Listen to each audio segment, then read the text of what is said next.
We detailed the Celtics' playoff history with the Bucks from the 1980s in Friday's Herald, paying particular attention to Game 3 in 1987, when Kevin McHale went into the stands at the Mecca to confront and grab a fan.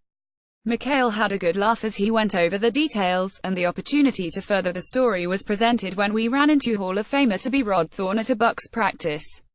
Thorne, now working as a consultant to the Milwaukee organization, was in his second year as the NBA's vice president of basketball operations back in '87, meaning he was on the front line as the league adjudicated the incident. There was much laughter about how times have changed and how such a thing would today be a much bigger deal. McHale was fined $3,000 and didn't miss a game. He had 34 points in Game 4 a day and a half later. I remember Kevin got very upset and went over and grabbed him by the shirt, said Thorne. It was interesting. I forget exactly what we did.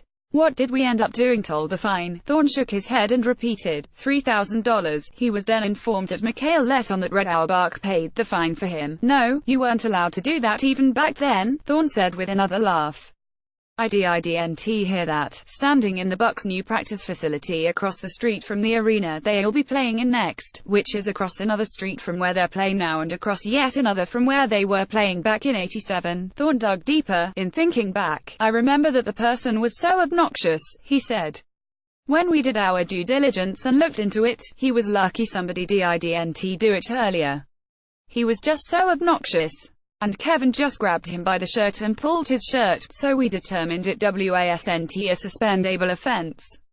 We gave him a fine and said, just leave the people alone, but the guy was out of control. Today, that fan would have been kicked out long before anything like that could happen.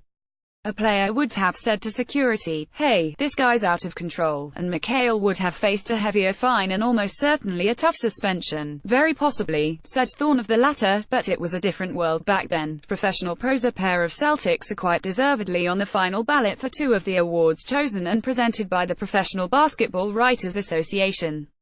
Brad Stevens is up for the Rudy Tomjanovich Award, given to the coach who best combines excellence in his craft with cooperation with the media and fans, alongside former Charlotte coach Steve Clifford, Houston's Mike D'Antoni, Golden State Steve Kerr and the Clippers' Doc Rivers. Al Horford made the top 5 for the Magic Johnson Award, which recognizes the player who best combines excellence on the court with cooperation with the media and fans.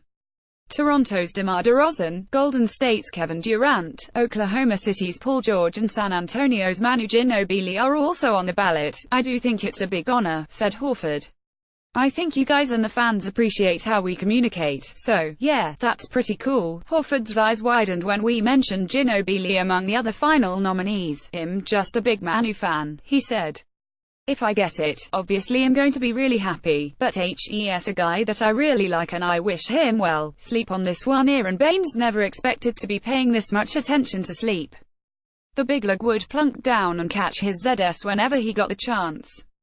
But now the Celtics are one of many teams taking a more scientific approach to the simple act. Players have been given mattresses, pillows and other paraphernalia by Bedgear, a leader in the field of sleep technology.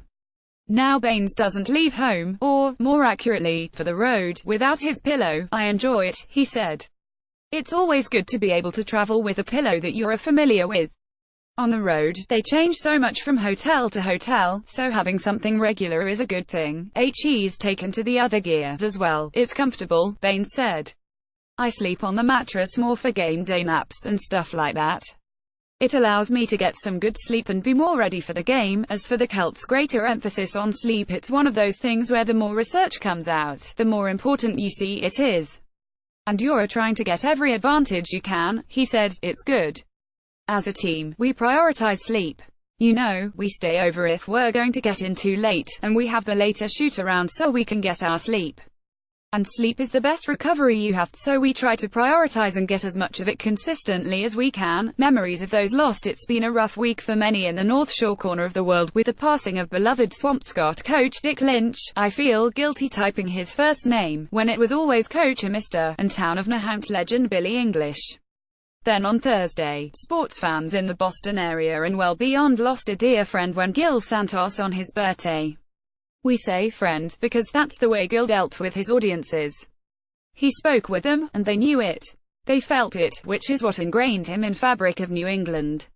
In his days broadcasting Celtics road games, Gill was an utter blast to be around.